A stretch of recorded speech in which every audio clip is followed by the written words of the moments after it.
je ne perds pas mes mauvaises habitudes de faire des vidéos très brouillonnes. Je disais donc, dans cette vidéo, on va parler, enfin, je vais parler de où est-ce que j'étais pendant quasiment 2 mois, ce que je faisais, je vais te donner des nouvelles, tout ça, tout ça. Alors, déjà, si tu n'es pas à l'aise avec les sujets qui tournent autour de l'hôpital, tout ce qui peut être pansement, tout ça, des trucs qui touchent au corps, la vidéo ne sera pas pour toi. Sinon, je vais pouvoir commencer.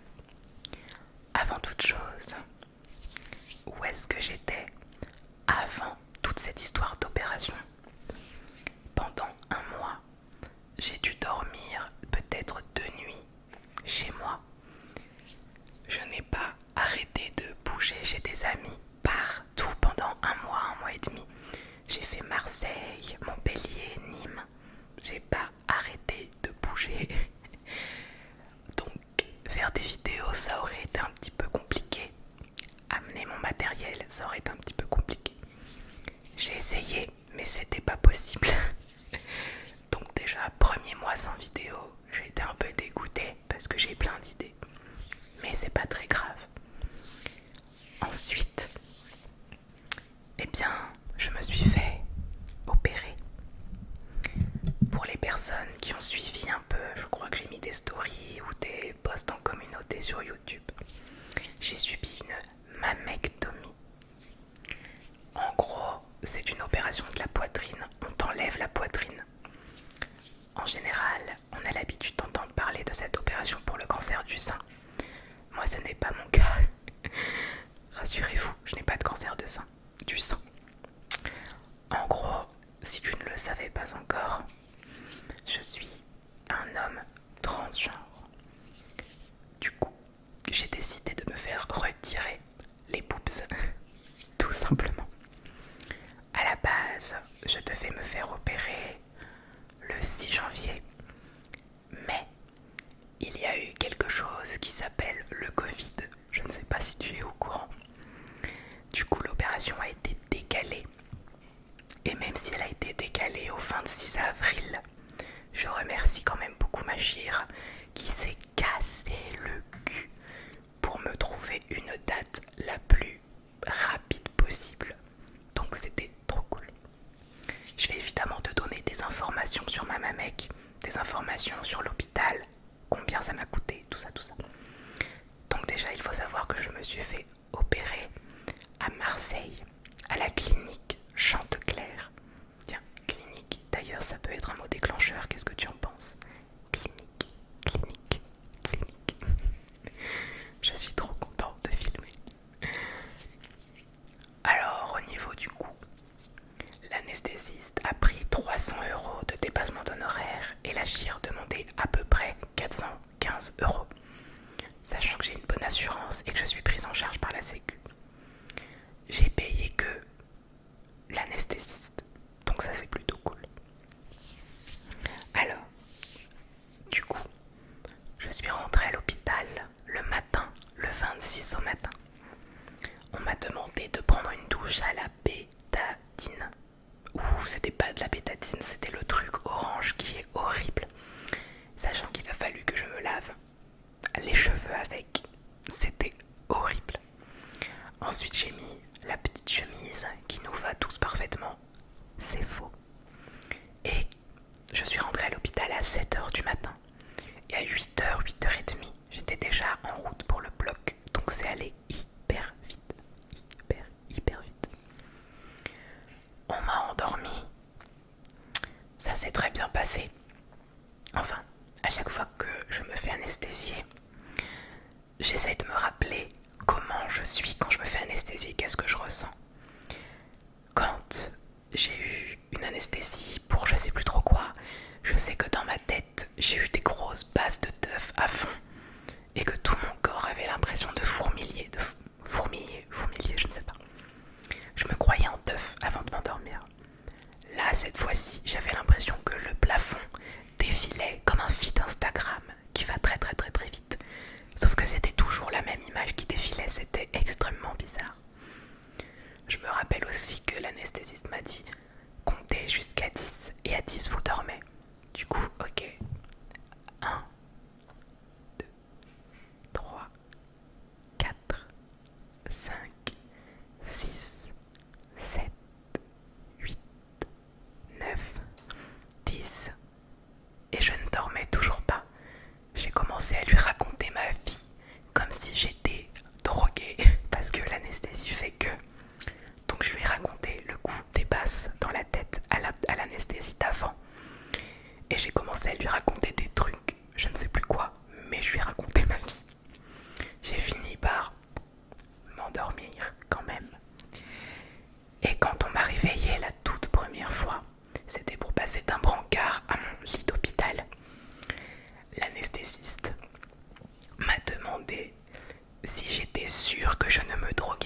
parce qu'il y avait eu un problème pendant l'anesthésie.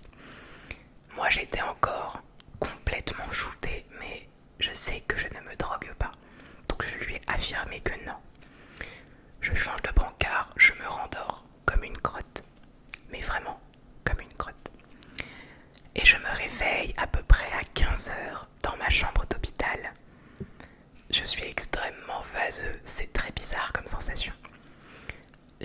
Non, pas du tout, la chirurgienne passe une heure et demie après mon réveil. Et elle m'explique qu'il y a eu un problème pendant l'opération. En gros, l'anesthésiste a dû m'anesthésier 3 fois. Donc 3 fois mon poids par rapport à la dose. Et qu'en fait, il pensait que c'était pour ça que je me droguais. Parce que mon corps a bu l'anesthésie comme si c'était de la flotte.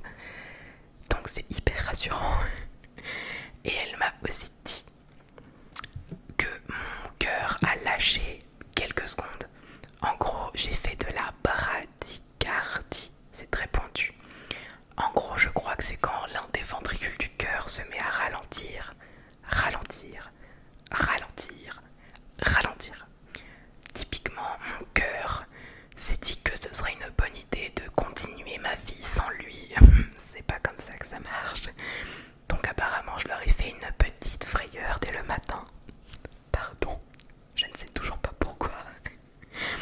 Mais tout va bien, je n'ai aucune séquelle, je n'ai pas de problème cardiaque, je ne suis pas essoufflée, je n'ai pas mal au cœur. C'est un incident qui peut arriver. Moi, ça ne m'a rien fait ensuite. Après l'opération, je vous passe quelques petits détails. Je ne pouvais pas trop bouger, ou alors vraiment j'étais recroquevillée parce que j'avais peur de faire péter un truc. Je suis restée 3 jours à l'hôpital. Et 3 jours à l'hôpital, c'est long, qu'est-ce qu'on s'emmerde. C'est fou ce qu'on s'emmerde à l'hôpital, c'est hallucinant. Et heureusement j'avais demandé la télé, mais c'était long. Ensuite je suis sortie, je suis rentrée mardi, mercredi, je suis sortie vendredi soir, vendredi après-midi soir. J'étais encore très recroquevillée et je ne pouvais pas bouger mes bras plus haut que là. Là j'ai les coudes collés à mon corps, c'est pour te donner un exemple. Donc j'étais vraiment en position de tyrannosaure, ce qui était peu pratique. Donc je suis rentrée chez moi et il me semble que le premier repas que j'ai fait chez moi, j'ai fait une immense hypoglycémie, ce qui est normal. Tu as subi une grosse opération, enfin pas toi, j'ai subi une grosse opération. Je n'ai pas très bien mangé ou très peu pendant 3 jours. Je suis encore un peu anesthésiée, j'ai la tête à l'envers, c'est normal, ton corps ne comprend pas. Et du coup, j'ai dû boire de l'eau sucrée et c'est dégueu, j'aime pas du tout. Et j'ai fait un gros dodo toute l'après-midi dans mon lit, telle une crêpe. Ensuite, le temps est passé, j'ai réussi à faire de plus en plus de mouvements. Il y a un infirmier qui venait tous les 2 jours pour changer les pansements au niveau des aréoles, vulgairement parlant au niveau des tétons. Et ça c'est quelque chose d'extrêmement perturbant, c'est que je ne sens absolument rien. Rien du tout. C'est normal. Quand tu es opéré, attention, ça peut te dégoûter, on te coupe les nerfs. C'est normal, ça repousse. Mais du coup c'est hyper perturbant parce qu'on te fait les soins et c'est comme si on ne te touchait pas. Mais l'avantage c'est que ça ne te fait pas mal et ça te paraît pas si long. Donc ça c'est cool. Je suis allée revoir ma chirurgienne plusieurs fois pour qu'elle m'enlève la lymphe que je produisais. C'est normal d'en faire. Et apparemment mes cicatrices sont incroyablement belles et ma cicatrisation est incroyable. Tout le monde me le dit. Les infirmières me l'ont dit. Mon meilleur ami me l'a dit. La chirurgienne me l'a dit. Et la kiné me l'a dit. Apparemment, c'est exceptionnel. Donc, ça flatte mon ego. Je suis content. Qu'est-ce que je peux te dire de plus? Ah oui, je porte ce petit truc. C'est un gilet compressif qu'on appelle un boléro. C'est quelque chose que tu gardes constamment sur sortie du blog jusqu'au mois d'après. Moi je dois le garder jusqu'au 26. Je ne sais pas quand sera postée cette vidéo, peut-être vendredi, donc je l'aurai déjà enlevé. Là je filme, on est le 25, donc techniquement je l'enlève demain. Et aussi, je dois mettre de la crème sur les cicatrices et sur les aréoles.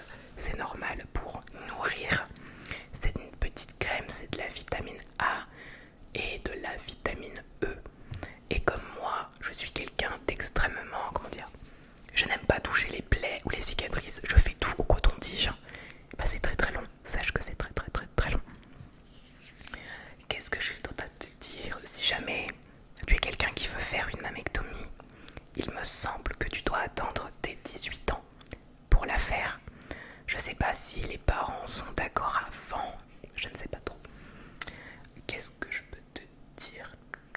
La nourriture de l'hôpital est vraiment dégueu. Ce que j'aimais beaucoup par contre, c'était le petit-déj, parce que le petit-déj, j'avais un petit pain comme ça, tout petit pain, avec un petit peu de beurre et de la confiture, enfin plus de la gelée d'abricot. Et je trouve ça très bon, alors que c'est giga sucré et giga plastifié. Voilà. Qu'est-ce que je peux te dire d'autre? Je crois que j'ai fait un peu le tour. Si tu as des questions, les commentaires sont là et je répondrai à toutes les questions auxquelles je connais les réponses. Voilà. Il me semble que c'est tout. Je réfléchis. Par rapport aux vidéos, je vais reprendre. Pas de panique. Je sais pas si je l'ai déjà dit au début de vidéo, mais si je dois vraiment partir de YouTube, je ferai une vidéo pour vous dire au revoir quand même. Un minimum de politesse. Mais pour l'instant, je ne compte pas arrêter. Je l'ai déjà dit pour ma première vidéo de l'année 2022, je crois. Mais le rythme de vidéo reste le même. Mais il se peut que de temps en temps, je saute une vidéo parce que pas le temps, pas l'énergie, tout ça. Mais pas de panique, il y aura encore des vidéos cette année, surtout que j'ai plein d'idées.